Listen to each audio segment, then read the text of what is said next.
Bien, on reprend le cours de notre étude, Romains 8. On ne va pas faire grand-chose aujourd'hui, mais quand même. Donc, Romains 8, nous sommes à la suite. Verset 29, on l'a vu la semaine dernière, on le relit, mais on ne s'y attarde pas. Romains 8, verset 29. Ceux qu'il a connus d'avance, il les a aussi prédestinés à être semblables à l'image de son Fils, afin que son Fils fût le premier-né entre plusieurs frères. Et ceux qu'il a prédestinés, il les a aussi appelés. Et ceux qu'il a appelés, il les a aussi justifiés. Et ceux qu'il a justifiés, il les a aussi glorifiés. Ce verset 30 est extraordinaire. Et je voudrais vous expliquer quelque chose, j'en avais déjà parlé naguère, mais on en reparle aujourd'hui. Vous savez, en France, en français, dans la langue française, on a le présent, le passé, le futur. C'est les trois temps les plus simples. Je mange, présent. J'ai mangé, passé, j'ai plus faim. Je mangerai, j'ai encore faim. Hein? C'est assez facile. Le passé, le présent, le futur. On a des temps qui peuvent plus enrichir le langage, le prétérit, on va avoir le futur antérieur, le passé composé, toutes ces choses-là. Mais en grec, il y a un temps que l'on ne peut pas comparer à un temps dans la langue française. Ce temps, c'est l'aoriste. C'est quoi l'aoriste? C'est en grec une action qui est passée, qui est définitive, et qui n'a plus besoin d'être refaite. C'est très important pour comprendre le salut que Dieu nous a donné. Vous savez que le salut a trois volets, comme le Père et Père, Fils, Saint-Esprit. Eh bien, il y a aussi trois volets dans l'esprit, l'âme et le corps. Amen. Et c'est très important de comprendre ce temps de l'aoriste. Ça veut dire, si, quand je lis ma Bible, je tombe sur un temps aoriste, ce qui vient d'être dit, si je l'ai pour toujours. Je vous relis ce verset 30. Ceux qu'il a prédestinés, il les a aussi appelés. Ceux qu'il a appelés, il les a aussi justifiés. Et ceux qu'il a justifiés, il les a aussi glorifiés. Eh bien, dans ce verset-là, tous les temps, tous sont aoristes.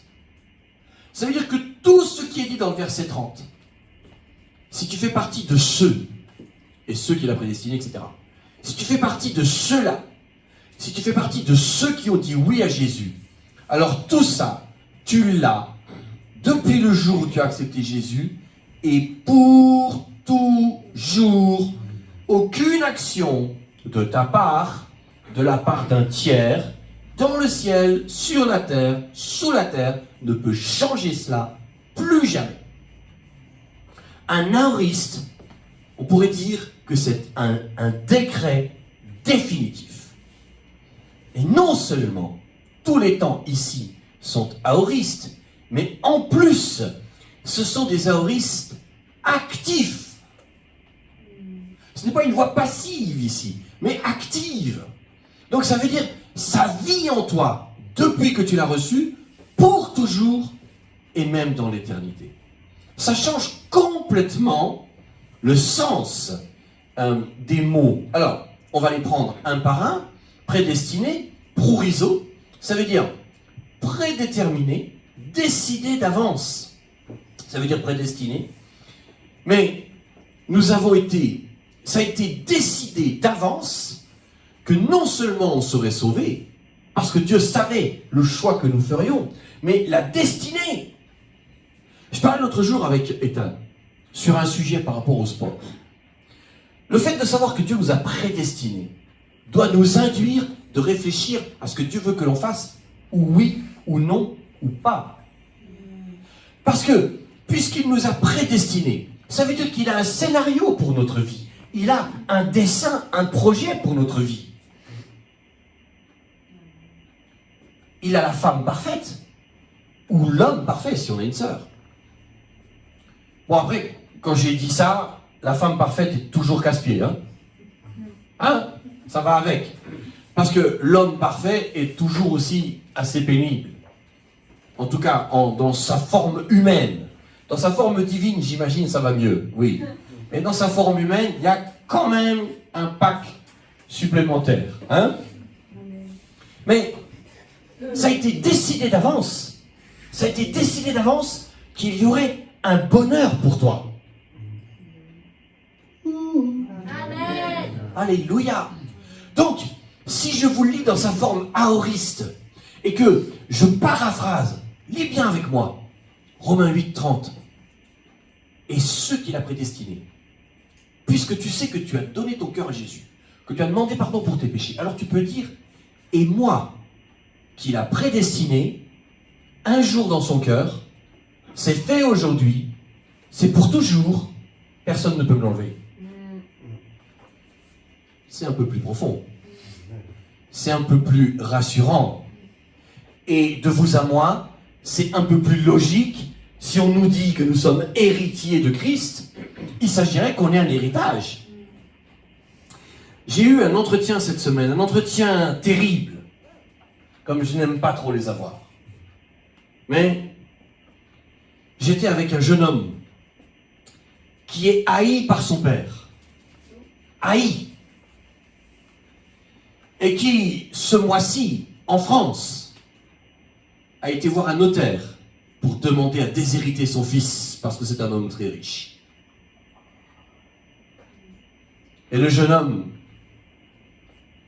me racontait ça au téléphone. Ce en quoi je l'ai rassuré en disant, même les hommes ont suivi la Bible. Ton père n'a pas le droit de te déshériter. Il n'en a pas le droit. Elle m'a dit, oui, c'est exactement ce que mon frère m'a rapporté. Mais quand on en est là, quand un père peut haïr son fils à ce point-là, c'est terrible. N'est-ce pas? Mais j'ai une bonne nouvelle. Tu peux être un tocard. Bienvenue au club, moi aussi. Mais si le tocard dit « Jésus, je suis un tocard, pardonne mes péchés », le tocard devient prédestiné. C'est plus pareil. Et c'est pas le père humain dont le fils m'a téléphoné cette semaine. C'est pas comme ça que ça se passera. Jésus t'a aimé. Parce que le Père t'aime. Le Père t'aime. Ça n'arrivera pas. Il ne te déshéritera pas. Certes, si tu fais des péchés, ton héritage va être amoindri. Ta récompense va être amoindrie. J'entendais certains d'entre vous, avant le culte aujourd'hui, parler de la maison qu'on aura dans le ciel. Amen. Mais la beauté de la maison que tu auras dans le ciel sera la beauté de ta marche sur la terre. Dieu est juste. Dieu est juste. C'est pour ça que Darling, aujourd'hui, elle m'a fait une pizza, parce qu'elle s'est dit, si je fais une pizza au pasteur, et que l'enlèvement a lieu aujourd'hui, eh ben, voilà. Donc, voilà. C'est calculé. C'est calculé. Ils se seront répétés. Alléluia. Hein? Mais écoute-moi. Alléluia. Romains 8, 30. Et moi, lis-le avec moi. Et on le lit, mais dans sa version la plus profonde du grec. Le ce, c'est moi. Amen. Et moi, parce que j'ai dit oui, je suis sauvé. Et Dieu me donne une destinée. Une destinée arrêtée, inviolable, involable. Alléluia. Et ceux qu'il a prédestinés, il les a aussi appelés. Et ici, c'est encore un aoriste. Ici, kaléo, ça veut dire appelé à haute voix, invité, nommé par son nom. Amen. Ça veut dire d'autres choses même. Ça veut dire aussi recevoir le nom. Et nous avons reçu le nom de Jésus. Amen. Il nous a appelés, nous avons dit oui, c'est pour toujours. Et ceux qu'il a appelés, il les a aussi justifiés. Et là, nous avons une grande notion du salut, dikeo, qui veut dire rendre justes, il les a aussi justifiés. Il nous a rendus justes. Amen. Made in ciel. Amen. Tu as le tampon du ciel. Amen. Vous êtes comme moi. Combien on aimerait ne pas pécher? Combien on aimerait lui plaire tout le temps? Combien on aimerait ne pas se mettre en colère? Combien on aimerait ne pas se souiller? Amen ou pas? Amen. Mais en fait, vous savez quoi? Quand on aspire à ça, c'est comme si sans s'en rendre compte, on disait au Seigneur, j'aimerais ne plus être un humain. Mais c'est un bon souhait, ça. Puisqu'un jour, on ne sera plus un humain. Amen. Un jour, on sera un être divin. Je veux dire, notre temps sur Terre, je vais vous expliquer comment il faut le voir. Vous prenez un verre d'eau, vous le remplissez d'eau, quelle que soit la taille du verre. Vous enlevez une goutte d'eau, une goutte. Vous voyez que le verre a baissé? Vous êtes fort, hein? Sacré vue. Hein? La petite goutte d'eau que vous avez enlevée, c'est votre temps sur Terre. Les millions et les millions et les milliers de gouttes qui restent dans le verre, c'est l'éternité, pour l'éternité et l'éternité. Amen. Alors ça vaut le coup d'aspirer à ça, de Seigneur, si j'étais comme toi, mais on n'est pas encore comme lui. On va trébucher, on va s'en vouloir. Seigneur, c'est pas vrai. Parce que, de vous à moi, personne n'écoute. Le problème, c'est qu'on aime le péché. C'est pas tellement le péché le problème, c'est qu'on l'aime bien. Hein? Eh oui. C'est ça le problème. Alors, bien sûr, on apprend à haïr le mal. On apprend à haïr le péché. Mais on est dans un... Voilà, Romains 7, on est dans un corps humain, on est dans un duel. On est dans une guerre. Mais il t'a aussi justifié. Ça veut dire, il t'a rendu juste comme tu dois être. Il a démontré sa justice envers toi. Alléluia. Il t'a déclaré juste, je ne lis pas tous les sens. Il a prononcé ta justice et il t'a justifié. Ne compte pas sur ta justice. Fais prévaloir ta justice devant Dieu, non pas la tienne, mais celle de son Fils. En disant, Seigneur, tu m'as rendu juste par ton Fils. Tu m'as sauvé par ton Fils. Tu m'as déclaré juste. Lave-moi par ton Fils. Alléluia. Et quand il dit qu'il t'a déclaré juste, c'est un aoriste actif. Il t'a déclaré juste le jour où tu lui as dit oui, pour aujourd'hui, pour demain, quand tu vas pécher après-demain, quand tu vas être pénible après-demain, quand tu vas être invivable dans une semaine, quand tu vas être infréquentable dans un mois, il t'a sauvé. Il t'a sauvé, il t'a justifié. À toi de faire valoir cette justice, à toi de la faire vivre, de la nourrir de bons fruits. Mais même si tu pollues ça, tu ne changeras rien à ce que lui il a fait. Il t'a justifié, il t'a justifié. C'est fait. Et ceux qu'il a justifiés, encore aoriste, il les a aussi glorifiés. Glorifiés. C'est-à-dire, bien sûr, quand on va arriver dans le ciel, on aura un corps glorieux. Tout sera parfait. Mais cette glorification commence sur terre. Elle commence déjà en espérance. Amen. Doxazo. Doxazo. Ça veut dire, il les a aussi glorifiés, ça veut dire penser, supposer. Il t'a loué, il t'a magnifié, il t'a célébré, il t'a rendu les honneurs, il t'a vêtu de splendeur. Ça veut dire aussi transfiguré. Doxazo. Alléluia. C'est déjà aujourd'hui. C'est déjà aujourd'hui. C'est déjà aujourd'hui.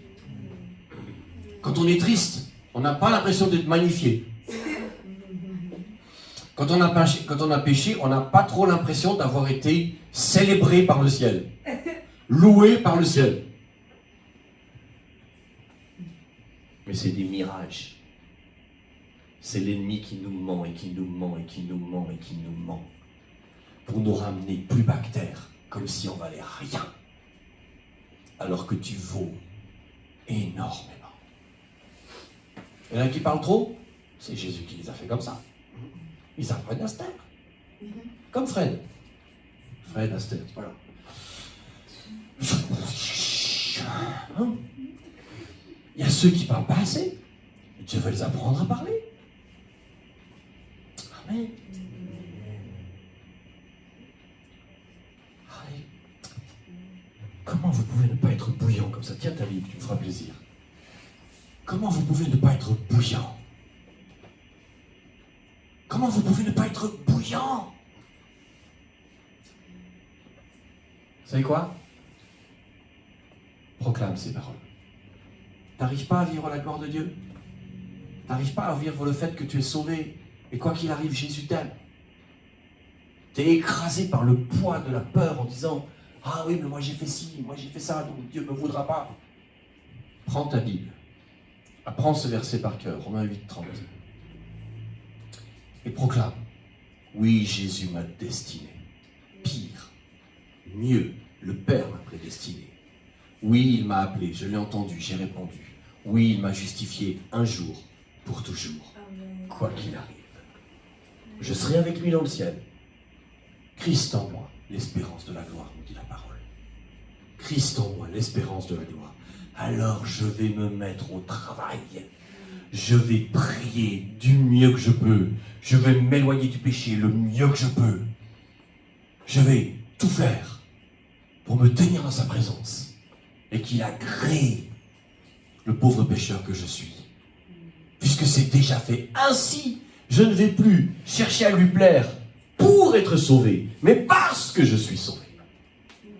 Je ne vais pas chercher à mériter son amour, mais puisque j'ai son amour, je vais vivre pour plaire et avoir cet échange, cette communion d'amour. Alléluia. On n'ira pas plus loin pour aujourd'hui. Seigneur, merci pour ta grâce. Merci parce que tu nous as prédestinés, tu nous as appelés, tu nous as justifiés, tu nous as glorifiés. À toi soit toute la gloire, Papa, au nom de Jésus. Amen. Que Dieu vous bénisse. Et donc...